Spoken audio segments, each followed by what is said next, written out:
Hello everyone, मैं अंकिता गुप्ता आपकी online teacher स्वागत करती हूँ आपका इस वीडियो में। आज हम पढ़ेंगे मार्केटिंग रिसर्च यूनिट 5 का थर्ड टॉपिक सेल्स फोरकास्टिंग। सबसे पहले हम समझेंगे sales forecasting. What is sales forecasting?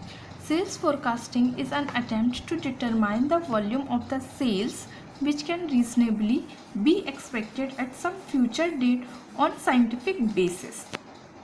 Sorry, sales forecasting को अगर हम सिंपल टर्म्स में समझेंगे तो एक पूर्वानुमान, कोई भी मैन्युफैक्चरर एक निश्चित समय के बाद पूर्वानुमान लगाना चाहता है कि अगर हम हर महीने 100 यूनिट का प्रोडक्शन कर रहे हैं तो आने वाले 6 महीनों में हमें कितना प्रोडक्शन करना है, या हो सकता है कुछ स्पेसिफिक टाइम हो, लाइक वेडिंग सीजन हो, है ना, फेस्टिवल सीजन हो, तो इस समय लोगों की मांग क्या हो जाती है, किसी भी प्रोडक्ट के टुवर्ड्स बढ़ जाती है। तो इस समय हमें कितना प्रोडक्शन करना होगा, इसे एनालिसिस करना ही क्या कहलाता है, सेल्स फोरकास्टिंग। देखिए, दोनों चीज़ें यहाँ पे बहुत इंपॉर्टेंट है। सेल्स एनालिसिस भी इम्पॉर्टेंट है, simultaneously we have to analyse the sales forecasting. Sales analysis में हम करंट कैपेसिटी को एनालाइज करते हैं कि आज की डेट की हमारी स्ट्रेंथ कितनी है, हम कितने नंबर ऑफ गुड्स सोल्ड कर सकते हैं। और जबकि सेल्स फोरकास्टिंग में हम एनालाइज करते हैं कि आने वाले 6 मंथ में, आने वाले 3 मंथ में हम कितने नंबर ऑफ यूनिट सेल कर सकते हैं।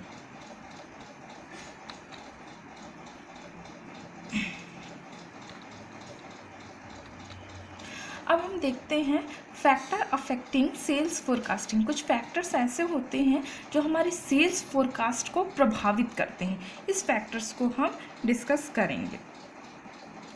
Price of the product, available substitute goods, consumer preference, government policy, marketing strategy and supply of raw material. After that we will discuss all the points one by one. सबसे पहले हम देखेंगे price of the product. देखिए दोस्तों, जो भी goods है या सर्विस है उसका जो प्राइस होता है वो बहुत मैटर करता है कंज्यूमर के लिए।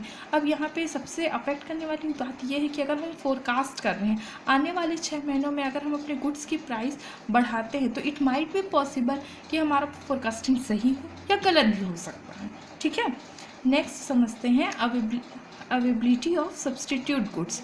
अब देखिए, आज का मार्केट ऐसा है कि कोई भी प्रोडक्ट है उसके n number of substitute goods available हैं। आप शैम्पू ले लीजिए, डव शैम्पू है, clinic plus, Sunsilk, khadi, Dove, ऐसे करके n नंबर ऑफ आपको सब्स्टिट्यूट मिल जाएंगे। तो हो सकता है कि हमारे जो कंज्यूमर्स हो हमारे गुड्स को प्रीफर ना करके सब्स्टिट्यूट गुड्स को प्रीफर करने लगे। तो इस प्रकार जो अवेबिलिटी होती है सब्स्टिट्यूट गुड्स की वो भी प्रभावित करती है सेल्स फोरकास्टिंग को। नेक्स्ट है कंज्यूमर प्रेफरेंस। कंज्यूमर प्रेफरेंस एक ऐसा एलिमेंट है जो टाइम टू टाइम प्रोडक्शन से रिलेटेड सारे फैक्टर्स को, मार्केटिंग से रिलेटेड सारे फैक्टर्स को अफेक्ट करता है। कंज्यूमर का अगर टेस्ट, उसका अगर प्रेफरेंस, अगर उसका इंटरेस्ट एरिया चेंज हो गया तो ऑब्वियसली ये हमारी फोरकास्टिंग को प्रभावित करेगा ही।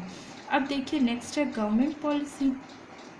देखिए, गवर्नमेंट पॉलिसी बहुत हद तक कोई भी बिजनेस को प्रभावित करती है। इसे हम अभी के सर्कमस्टेंसेस में बहुत अच्छे तरीके से समझ सकते हैं कि लाइक अभी वेडिंग सीज़न था, है ना, फिर अभी रमज़ान चल रहा है, तो इस प्रकार से फेस्टिव सीज़न भी है। तो हो सकता है जनवरी फरवरी में लोगों ने प्रिसीव किया हो कि अभी फोरकास्टिंग अपन कर सकते हैं, अभी हमारी सेल्स बढ़ेगी, लेकिन due to current circumstances, lockdown की वजह से सब कुछ बंद है। तो यहाँ पे क्या है, गवर्नमेंट की पॉलिसी की वजह से मार्केट क्या है, डाउन है, और जो कि अब सारे सर्कमस्टेंसेस को समझे तो वो अच्छा ही है, हमारे बेनिफिट के लिए है। तो इस प्रकार से गवर्नमेंट पॉलिसी भी क्या करती है, प्रभावित करती है फोरकास्टिंग को। नेक्स्ट है marketing strategy. Sales forecasting marketing strategy से बहुत ज़्यादा अफेक्ट होता है। अगर हमारी मार्केटिंग स्ट्रेटेजी बिजनेस एक्सपेंशन की है तो ऑब्वियसली हमारा फोरकास्टिंग हम लेके चलेंगे ही चलेंगे, क्योंकि आने वाले समय में हम अपने बिजनेस को क्या कर रहे हैं, एक्सटेंड कर रहे हैं। नेक्स्ट है last one, supply of raw material. Supply of raw material बहुत ज़्यादा एसेंशियल एलिमेंट है। लीड टाइम को ध्यान में रख के ही हमें ऑर्डर करना है, और सारी चीज़ों के बाद भी हमारा प्रोडक्शन कभी भी रुकना नहीं चाहिए। तो अगर किसी भी चीज़ से हमारा प्रोडक्शन रुक रहा है तो वो बहुत ही बुरा मैनेजमेंट कहलाएगा और ये अफेक्ट करेगा हमारे सेल्स फोरकास्टिंग को। तो आई थिंक यहाँ पे ये 6 पॉइंट क्लियर है which is affect the sales forecasting.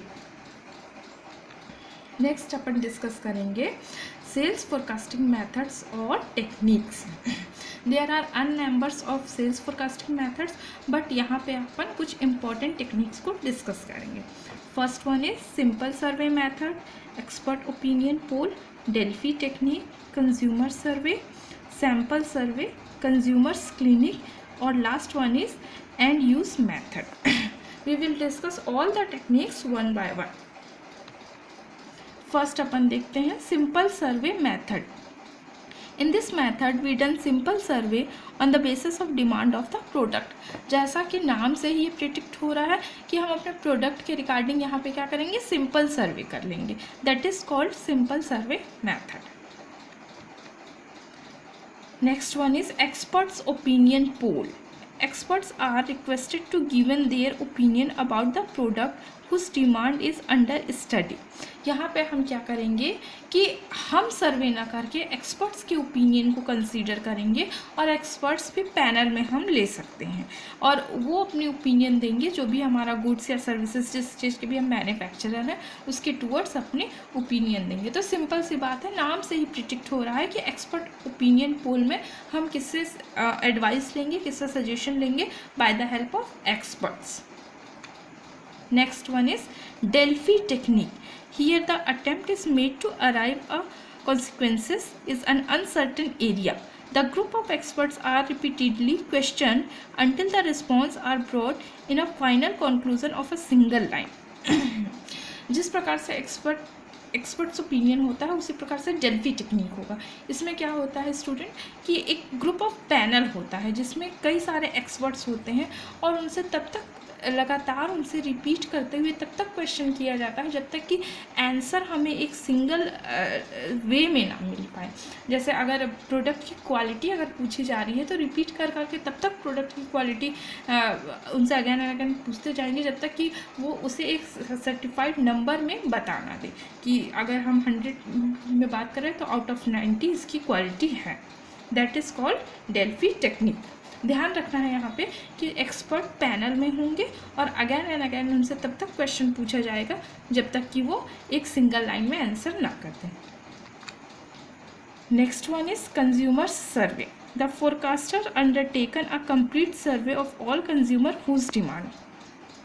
Simple सी बात है, अगर हम डव सोप को अगर ले एज एग्जांपल तो यहाँ पे हम ऐसे सारे कंज्यूमर्स के पास जाके सर्वे करेंगे जो डव सोप यूज़ करते हैं, वेदर वो किसी भी एज ग्रुप से बिलोंग कर सकते हैं।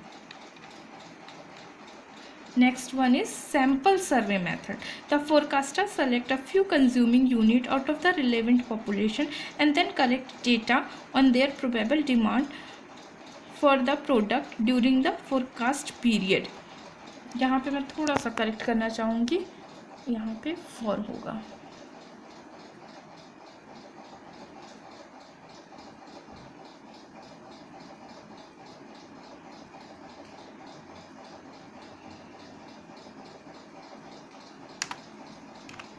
हाँ, ये अभी करेक्ट हो गया।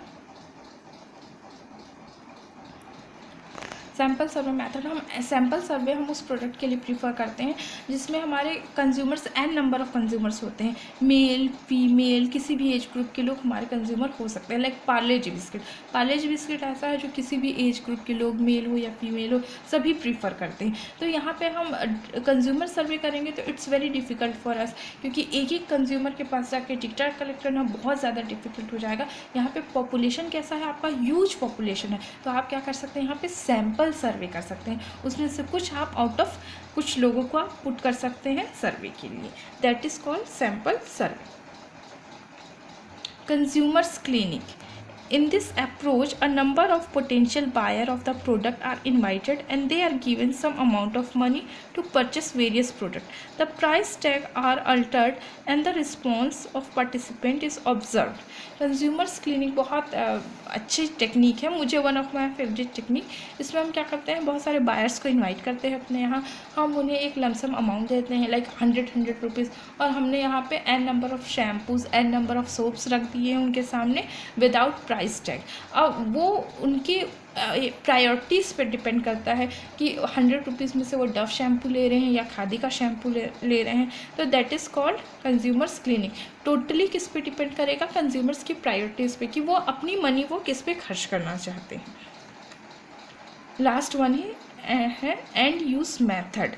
The sales of product are projected through a survey of its end users. देखिए स्टूडेंट, यहाँ पे एक चीज़ मैं क्लियर करूँगी कि एंड यूज़र किसे कहा जाता है? एंड यूज़र किसे कहा जाएगा? कंज्यूमर्स को। कस्टमर और कंज्यूमर दो अलग अलग एलिमेंट्स होते हैं। अगर मैं अपनी मदर के लिए मदर्स हॉर्लिक्स ले रही हूँ तो यहाँ पे कस्टमर मैं हूँ, क्योंकि मैं जाके मार्केट में बाय कर रही हूँ, और जबकि एंड यूज़र या कंज्यूमर कौन होंगी? मेरी मदर होंगी। तो जो भी सर्वे होगा वो किसके थ्रू कंडक्ट किया जाएगा? एंड यूज़र या कंज्यूमर के थ्रू। तो आई थिंक ये टेक्निक्स आपको क्लियर हो गया होगा। एक बार रिकॉल कर लेते हैं इसे। यहाँ पर से सैम्पल सर्वे मेथड, इसमें सिंपली हम सर्वे करते हैं regarding the product. Expert opinion पोल, इसमें हम क्या करते हैं? एक्सपर्ट से ओपिनियन लेते हैं towards our product. Delphi technique, इसमें हम क्या करते हैं? एक ग्रुप ऑफ एक्सपर्ट्स होता है, पैनल होता है, उनसे अगैन एंड अगैन तब तक क्वेश्चन किया जाता है रिगार्डिंग टू द प्रोडक्ट जब तक कि वो एक सिंगल लाइन में आंसर ना कर दें। कंज्यूमर सर्वे किस प्रकार से किया जाएगा? लाइक आपका जो भी कंज्यूमर है उनसे डायरेक्ट सर्वे किया जाएगा। सैम्पल सर्वे कब प्रीफर करेंगे? जब हमारा प्रोडक्ट मार्केट में बहुत ज़्यादा स्प्रेड है, बहुत ज़्यादा उसके कंज्यूमर्स है, जैसे पार्ले जी बिस्किट, उस समय हम किसे यूज़ करेंगे? सैम्पल सर्वे मेथड को यूज़ करेंगे। फिर कंज्यूमर्स क्लिनिक किसे कहा जाएगा?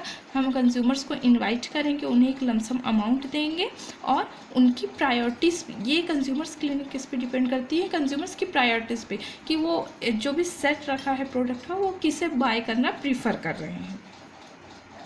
और लास्ट वन क्या है? And use method.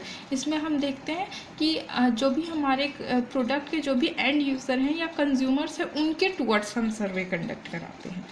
तो आई थिंक ये वीडियो आप सभी को समझ आया होगा, आप इसे ज़रूर पसंद करेंगे।